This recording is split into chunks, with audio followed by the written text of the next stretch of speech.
यह है 15 मिनट्स का डेली योगा रूटीन। इस मुश्किल घड़ी में योगा सीखने के उच्चतम उद्देश्य की ओर फोकस करते हैं। अगर आपने अब से पहले कभी भी योग, आसन या प्राणायाम का अभ्यास कभी भी नहीं किया है तो आप इस वीडियो से स्टार्ट कर सकते हैं। इधर उधर की नेगेटिव बातों पे ध्यान देने की बजाय चलिए अपनी ऊर्जा को योग की तरफ आकर्षित करते हैं, जिससे आपकी बॉडी हेल्दी होगी और आपका मन शांत होगा। और हाँ, ये वीडियो देखने के लिए बिल्कुल भी नहीं है, ये वीडियो करने के लिए है। तो चलिए जल्दी जल्दी से एक साथ योग का अभ्यास करते हैं। तो सुबह उठकर फ्रेश होकर बिना कुछ खाए पिए शुरू हो जाइए, रेडी हो जाइए योगा करने के लिए, योग का अभ्यास करने के लिए। इसके लिए ज़रूरी नहीं है आपको एकदम पार्क में ही जाना। अगर आप लोगों के पास पार्क नहीं है तो आप टेरेस पे, छत पे भी कर सकते हो। किसी खुले वातावरण में आप लोग योग का अभ्यास कर सकते हो। इसके लिए सिर्फ आपको एक मैट की ज़रूरत है। अगर आपके पास योगा मैट नहीं है तो आप घर की कोई नॉर्मल मैट भी ले सकते हो और रेडी हो सकते हो। अभी जैसे किसी भी वर्कआउट को करने से पहले सबसे हम वार्म अप करते हैं, तो हम वार्म अप से स्टार्टिंग करेंगे, जिसे योगा में सूक्ष्म व्यायाम के नाम से जाना जाता है। सूक्ष्म व्यायाम से हम इसको स्टार्ट करेंगे। सबसे पहले हम करेंगे गुल्फ चक्र। इसके लिए आपको दाहिने पंजे को टखने से धीरे धीरे 10 बार बाईं ओर वृत्ताकार घुमाएं और उसके बाद 10 बार बाईं ओर घुमाएं। यही अभ्यास बाएं पंजे से भी दोहराएंगे। पंजों को ऊपर की ओर ले जाते समय श्वास को लें और नीचे लाते हुए श्वास छोड़ें। इसको बहुत ध्यान से करना है। आप करेंगे किकिंग। ये ज़रूरी नहीं है कि आपको इतना ऊपर तक उठाना है, जितना आपका पैर उठ सकता है, जितनी आपकी किकिंग हो सकती है आपको उतना करना है, जहाँ तक आपको सूटेबल लगता है। हमें पैरों के पंजों से लेकर सर तक, गर्दन तक अच्छे से वार्म अप करना है। वार्म अप से हमारी बॉडी इंजर्ड नहीं होती हम कोई भी आसन जब करते हैं।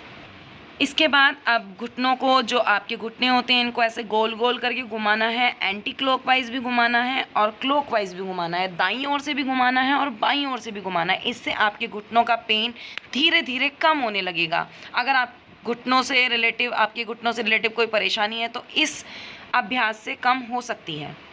अब इसके बाद हमारी कमर की बारी आती है, तो हमें कमर को एंटी क्लॉकवाइज इस तरह से कमर पर हाथ रखते हुए एंटी क्लॉकवाइज करना है और क्लॉकवाइज करना है। आपको ज़्यादा नहीं, सारे व्यायाम, सारे जितने भी हम सूक्ष्म व्यायाम मैं बता रही हूँ आपको, आप 20-20 के राउंड्स कर सकते हो। अगर आपके पास ज़्यादा टाइम नहीं है तो आप 15-15 के राउंड्स कर सकते हो। और आपको बड़े ही ध्यान के साथ बिल्कुल slowly clockwise and anti clockwise ज़रूर करना है, ये बिल्कुल आराम से। अब हम करेंगे कोहनी नमन। इसके लिए आपको शरीर के सामने कंधे की ऊंचाई पर भुजाओं को फैला लें, हाथ खुले रहें और हथेली ऊपर की ओर हो। इसमें कोहनियों से भुजाओं को मोड़ते हुए उंगलियों से कंधे का स्पर्श करें, भुजाओं को पुनः सीधा करें। यह एक चक्र पूरा होता है। इसको आप 20-20 के चक्र में कर सकते हो। आप करेंगे स्कंद चक्र। इसको आपको धीरे धीरे क्लॉकवाइज एंड एंटी क्लॉकवाइज आराम से करना है। ऊपर की ओर उठाते हुए श्वास को लें, नीचे की ओर ले जाते हुए श्वास को छोड़ें। करेंगे ग्रीवा संचालन। इसके लिए धीरे धीरे सर को पहले दाईं ओर फिर बाईं ओर मोड़ें। आराम से बिल्कुल धीरे धीरे करना है। और फिर इसका दूसरा चरण होता है, आपको लेफ्ट राइट ऐसे टर्न करना है। अब शुरू करेंगे सूर्य नमस्कार के लिए। मैट के बिल्कुल फ्रंट साइड पर आ जाओ। सूर्य नमस्कार का सरल अर्थ है सूर्य को प्रणाम। सूर्य नमस्कार स्वयं में एक पूर्ण साधना है, क्योंकि इसमें आसन, प्राणायाम, मंत्र और ध्यान की विधियों का समावेश किया गया है। प्रातःकालीन अभ्यास प्रारंभ करने के लिए यह सर्वोत्तम आसन समूह है। शरीर में पिंगला नाड़ी द्वारा प्रवाहित सौर ऊर्जा पर सूर्य नमस्कार का ओजस्वी प्रभाव पड़ता है। सूर्य नमस्कार 3 तत्वों से गठित है: आकृति, ऊर्जा और लय। 12 आसनों की आधारशिला के चतुर्दिक इस अभ्यास की रचना की गई है। आसनों की यह श्रृंखला सूक्ष्म शक्ति प्राण का उत्पादन करती है, जिससे अतीन्द्रिय शरीर सक्रिय होता है। सूर्य नमस्कार के अभ्यास के लिए सबसे उपयुक्त समय सूर्योदय का समय है। प्रातःकाल दिन का सबसे अधिक शांत समय होता है। जब भी संभव हो खुली हवा में सूर्योदय के समय सूर्य की ओर मुख कर अभ्यास करें। यह सूर्यास्त का समय भी बिल्कुल ठीक है सूर्य नमस्कार। अभी हम लोग करेंगे लेटकर किए जाने वाले आसन। तो इसके लिए आपको मैट पर आराम से बिल्कुल रिलैक्स पोस्चर में आसन का नाम है सुप्त पवन मुक्त आसन। सुप्त पवन मुक्त आसन पीठ के निम्न भाग की पेशियों को मजबूती प्रदान करता है और मेरुदंड की कोशिकाओं को लचीला बनाता है। यह उदर और पाचन अंगों की मालिश करता है, इसलिए वायु विकार और कब्ज को दूर करने में बड़ा प्रभावी है। दोनों पैरों से एक एक बार इसको अच्छे से करना है। पहले अपने सर को लगाना है, फिर अपनी ठुड्डी को लगाना है और बड़े ही रिलैक्स के साथ फिर दोनों पैरों को उठाते हुए पहले अपने सर को लगाना है, फिर अपनी चिन को लगाना है। और ध्यान रहे आपको हर पोस्चर पे 10-10 या 20-20 सेकंड का गैप लेकर वहाँ पे रुकना है। अब हम करेंगे सुप्त उद्राकर्षण आसन। आसन के लिए पैरों को जमीन की ओर झुकाते समय श्वास को छोड़ें, अंतिम स्थिति में श्वास को रोकें, पैरों को ऊपर ले जाते हुए सांस को लें। उदर की पेशियों और अंगों में अच्छा खिंचाव उत्पन्न करता है जो पाचन क्रिया में सुधार और कब्ज को दूर करता है। बड़ी ही आराम से आसन करना है और प्रत्येक मुद्रा पर आपको 10-10 या 20-20 सेकंड का गैप लेना है। अभी हम करेंगे नौकासन। यह आसन पेशीय, पाचन, परिसंचरण तंत्रिका और अंतःस्रावी तंत्रों में क्रियाशीलता लाता है, सभी अंगों को पुष्ट बनाता है और आलस्य एवं तंद्रा को दूर करता है। ध्यान रहे किसी भी आसन को करने में जल्दबाजी नहीं करनी, आराम से सभी आसनों को करना है और आराम से रुक कर करना है, बिल्कुल आराम से।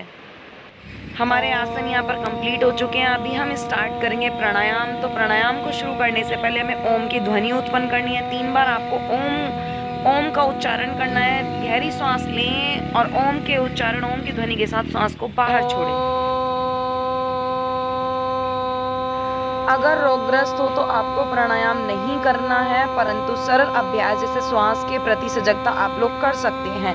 और आप अगर धूम्रपान करते हैं तो धूम्रपान वाले व्यक्ति भी योग का अभ्यास नहीं करेंगे। अब आपको 10 गहरी सांस लेनी और छोड़नी है, फिर हम प्राणायाम शुरू करेंगे।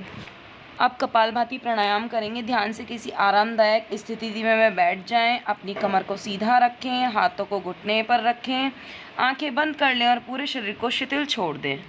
उदर को फैलाते हुए अपनी दोनों नासिका छिद्रों से गहरी श्वास को अंदर लें और उदर की पेशियों को बलपूर्वक संकुचित करते हुए श्वास को छोड़ें, किंतु अधिक जोर ना लगाएं। शुरुआती तौर पर आप 10-10 या 15-15 के स्टॉक करके रुक सकते हैं और धीमे धीमे समय को बढ़ा सकते हैं। यह प्राणायाम आपके फेफड़ों को स्वच्छ करने की क्षमता रखता है, इसलिए यह दमा, वातस्फीति, ब्रोंकाइटिस जैसी बीमारियों को दूर करता है। अब करेंगे नाड़ी शोधन या अनुलोम विलोम प्राणायाम। इसके लिए आपको अपनी एक नासिका को बंद करते हुए दूसरी नासिका से गहरी सांस को अंदर लेना है, फिर दूसरी नासिका को बंद करते हुए उस सांस को छोड़ना है, फिर उसी नासिका छिद्र से आपको सांस को गहरा भरना है और दूसरी नासिका छिद्र से उस श्वास को छोड़ना है, फिर उसी नासिका से श्वास को अंदर भरना है।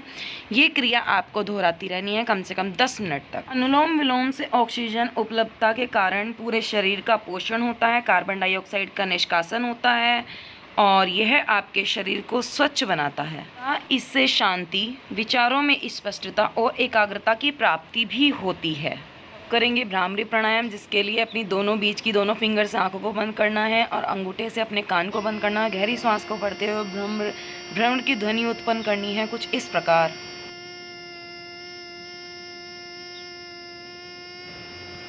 और फिर इस ध्वनि को, मुंह को बंद करके इस ध्वनि को महसूस करना है अपने अंदर। भ्रामरी प्राणायाम परेशानी और प्रमस्तिष्कीय तनाव से मुक्ति दिलाता है, जिससे क्रोध, चिंता और अनिद्रा भी दूर होती है और रक्तचाप में कमी आती है। यह शरीर के ऊतकों को शीघ्र स्वस्थ बनाता है, अतः शल्य क्रिया के पश्चात इस प्राणायाम का अभ्यास करना चाहिए। यह वाणी को सुधार कर सशक्त बनाता है और गले के रोगों को दूर करता है। इस प्राणायाम को बिल्कुल धीरे धीरे आपको धीमी गति के साथ करना है। पहले अपनी बीच की दोनों उंगलियों से अपनी आंखों को बंद करना है, अंगूठे से अपने कानों को बंद करना है, गहरी सांस को भरते हुए भ्राम की ध्वनि उत्पन्न करनी है। अभी हाथों को रगड़ते हो, हथेली को रगड़ते हो अपनी आंखों पर रखनी है और धीरे से आंखों को खोलना है। आप करेंगे शवासन। पीठ के बल लेटकर भुजाओं को शरीर से 15 सेंटीमीटर दूर रखें, हथेलियां ऊपर की ओर खुली रहें। आराम के लिए सिर के नीचे पतला तकिया या कंबल को मोड़कर रख सकते हैं।